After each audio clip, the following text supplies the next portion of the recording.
Hello everybody, welcome to another video.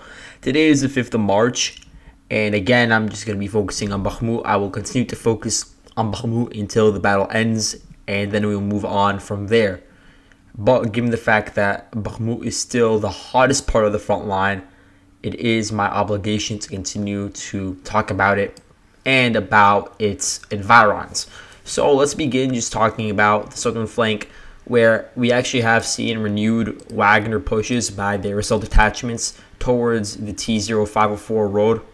Now, these are relatively small in scale, these attacks. You see, they're actually going in the direction of the left side of the road. What I mean by this is that there's the water canal over here. This is the water canal. And so this is sort of the dividing line between the left and right side of the T-0504 road. And what's connecting them was previously a bridge that crossed across the canal, but it was blown up. And so now the Russians are trying to advance in the direction of the left side of that road, which is still in operation. The Ukrainians are still using it probably to reach the front line, a town like Stupochki, or perhaps to reach the southern parts of Chasiv Yar. And so it does still have some significance. And so now the Wagner Group is trying to take it over from a different direction that we hadn't seen them try to do previously. In terms of frontal assaults on Ivanivske, these have dissipated. We haven't really seen many, but we have seen a lot of fighting in the southern part of Bakhmut around this agricultural area and these rural cottages. Now, the Russians have been able to capture a parking lot. They've been able to capture a lot of these different rural blocks. They also took over some of Ukraine's strongest fortifications along this farmland that had been contested for a very long time, and now the fighting has reached really the buildings. And there's a school here, for instance, and other residential areas in this general place that are adjacent to the street called Korsunskogo Street.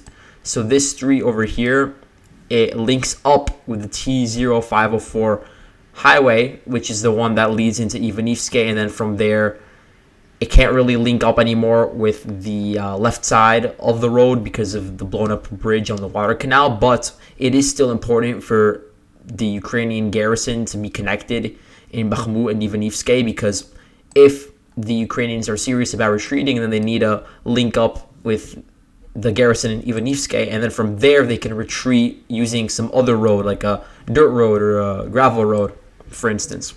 And so, yes, it is important to maintain that connectivity with Ivanivske.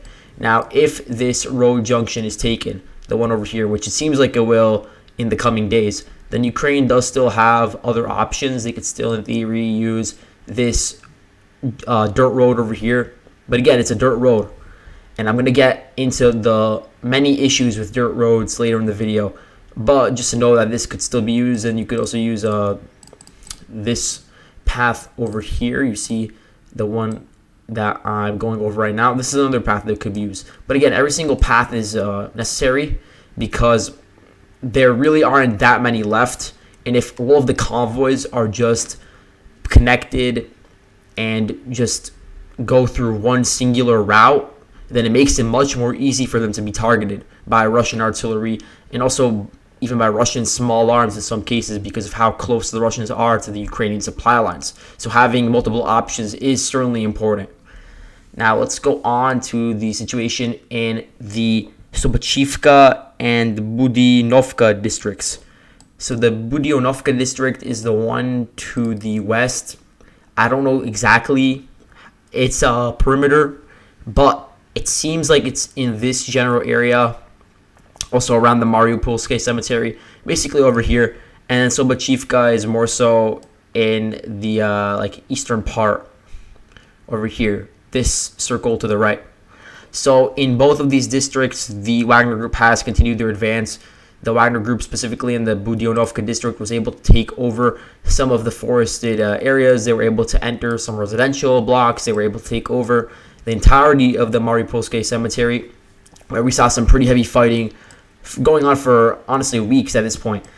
And these advances have allowed the Wagner Group to finally enter the residential blocks and apply pressure onto Ukrainians' southern flank in the city of Bakhmut specifically, which will allow them to approach the Bakhmut city center, which is one of the most fortified parts of the entire city, where you have a lot of these apartment buildings and larger facilities. Also, in the western part of Bakhmut, you have some pretty large apartment buildings that are being used right now. The Ukrainians setting up firing positions over there.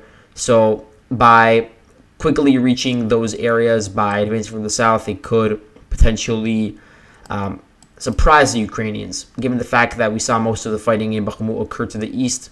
Opening up this new front in the south is important. And what's giving this force in the south even more potency is the fact that they were able to link up with Russia's garrison in eastern Bakhmut.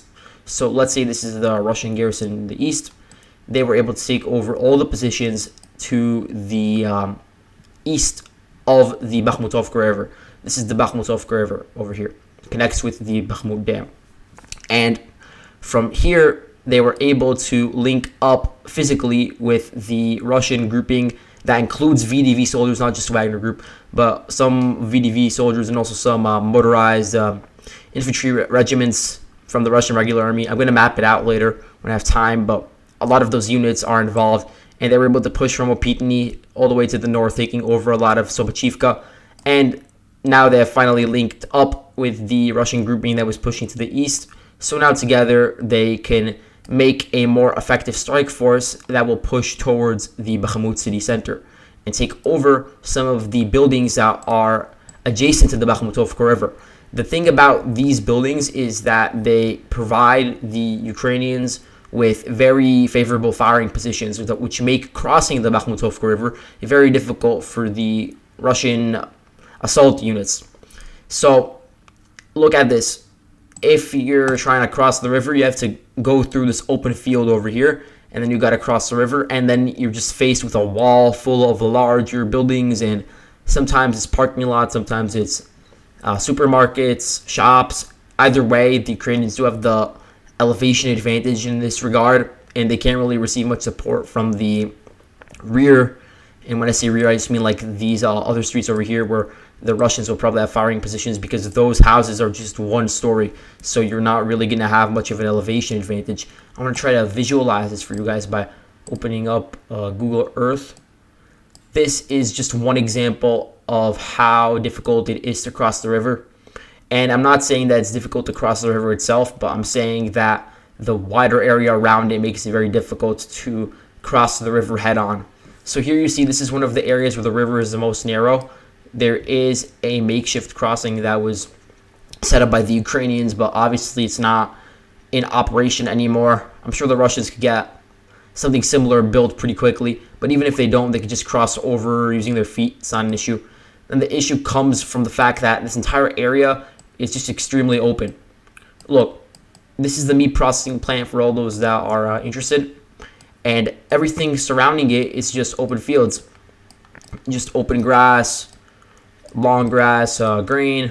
And then on the other side of the river, where the Ukrainians still have positions, they have firing points in these apartment buildings, like this one over here, or in these ones. And so good luck as a first echelon, as a member of the first echelon of Wagner's assault forces, trying to cross over this river and trying to assault the Ukrainian firing positions head on. You won't have any cover as you advance. They're going to find you pretty quickly, and they're just going to suppress you. You're going to have to retreat, or else you'll just get eviscerated, basically, just given the elevation, which is why it is going to be very difficult for the Wagner group to cross it head on, which is why they're trying to advance from the flanks. But honestly, in the big picture, this doesn't matter much because of the wider context surrounding Bakhmut, and given the fact that there may not be actually enough manpower to man every single firing position across the river. So it is really just a matter of the wider context. But just by looking at this image, you could see how difficult it would be to attack a Ukrainian position head on that is in a more favorable position. But let's go back to the front line, where we have the Russians. They advanced in the direction of the Ilinovka district, one of the northernmost districts in Bakhmut.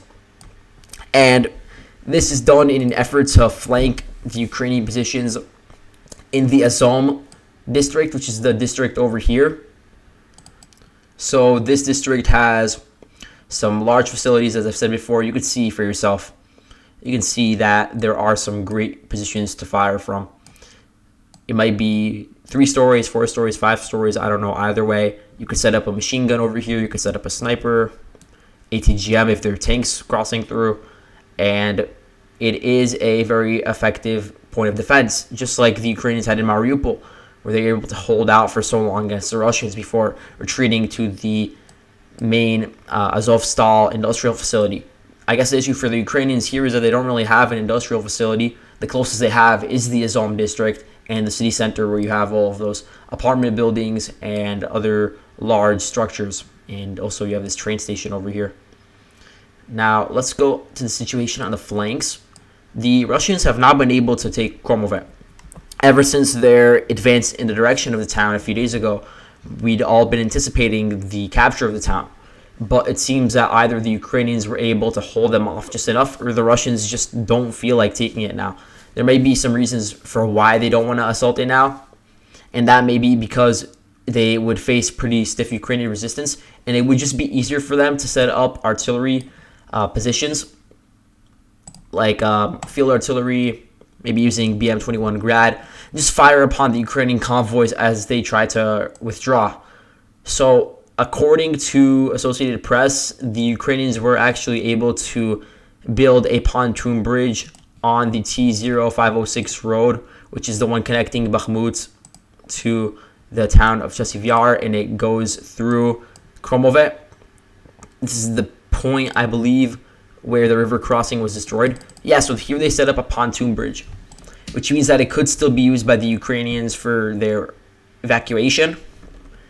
But the issue is the Russians have positions so close to the road that their artillery could pretty easily fire upon whatever Ukrainian forces are withdrawing, whether they be tanks, which again, they are less mobile and are going to take longer to transport, or some sort of light infantry fighting vehicle like maybe an MRAP, or if they have BMP-1s in here, or a BTR-4, for instance, or if they're just using a military truck or some sort of civilian vehicle just to withdraw, because I've seen a lot of videos of Ukraine utilizing civilian vehicles because in some instances that's all they have after they're stripped of their main equipment that they were sent. And the issue with withdrawing from these roads is that they're not really paved.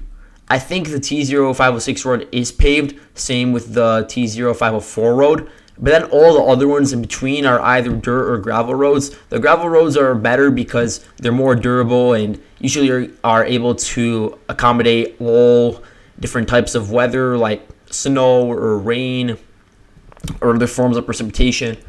But then the dirt roads, those are not good for all different types of weather. And so in a point like this in time during the year in March, where we're starting to see more of the spring rain starting to come in, it's going to be difficult for the Ukrainians to utilize these dirt roads. Maybe during the winter they could have used it when all the ground was frozen, but now video evidence shows that the ground isn't frozen anymore. You can't really use the open fields as much. Let me give some examples. So you see over here, this is along the T-0504 road, and then it branches out actually. It branches out onto a dirt road. This is the dirt road over here, and you see how it leads directly through the forest, across the canal, towards the another different paved road.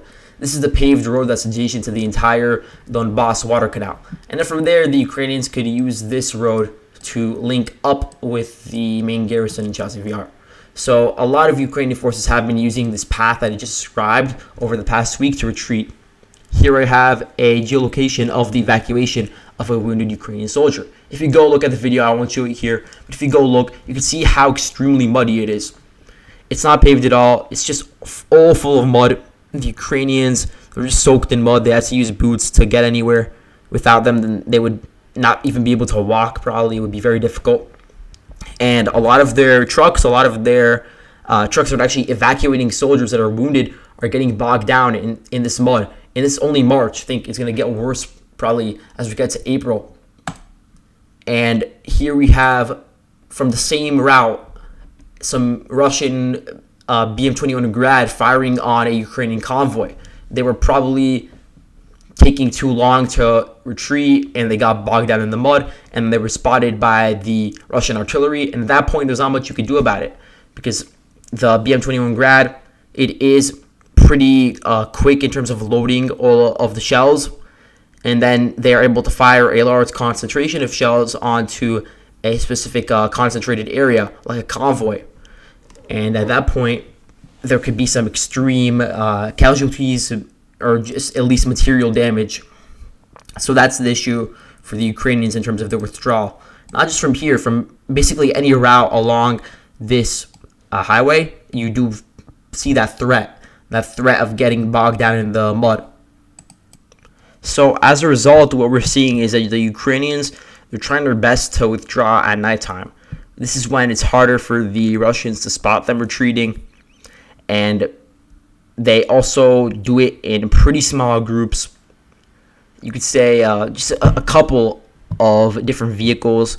As I said before, it's usually civilian cars, because the larger vehicles are either destroyed from battle, or they're just too bulky to take along such a narrow and muddy path. So they usually end up using the civilian cars, which could carry, 4 or 5 people. But if you're like tightly packed and there's room on the back of the car, then you could probably bring more people. And they do this in small groups. The issue is sometimes they do still get spotted, and they will still get bogged down in the mud at night. And so then that's when the issue arises, that even during the theoretical most favorable conditions for a Ukrainian withdrawal, they're still suffering major casualties in their retreats. Then that poses the question, how will the remaining Ukrainian forces in Bakhmut even get out at this point? Especially as Russia continues to apply pressure on the flanks. That makes me believe that the situation is not good for the Ukrainians in Bakhmut. The question is how many are left, and that if they were not able to make it out in time, whether it would be a major blow to Ukrainian manpower. It could be the case that there are still 2,000, 3,000, 4,000 men there.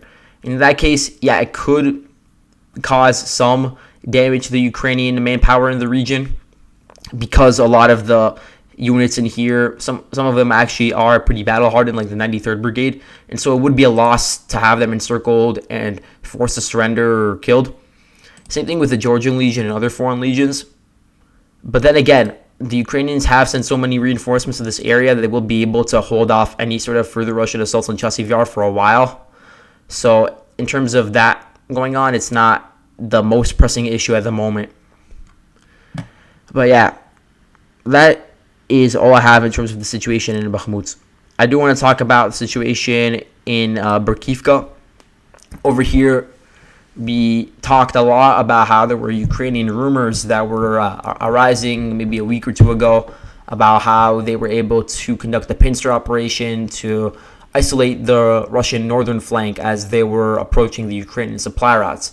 Now, this was proven to be wrong, and now we have conclusive evidence of this. We have actually footage that was released by Russian media of them targeting Ukrainian convoys as they were trying to assault and retake the Russian positions in the town of Dubovo-Vasiliivka and Berkivka. And so you can see that there were at least 4 BMP-1s destroyed by the Russians, and that this is the full extent of Ukraine's attempt at making a counterattack. So yeah, that's all for today. Thank you guys for watching, and I'll see you guys later.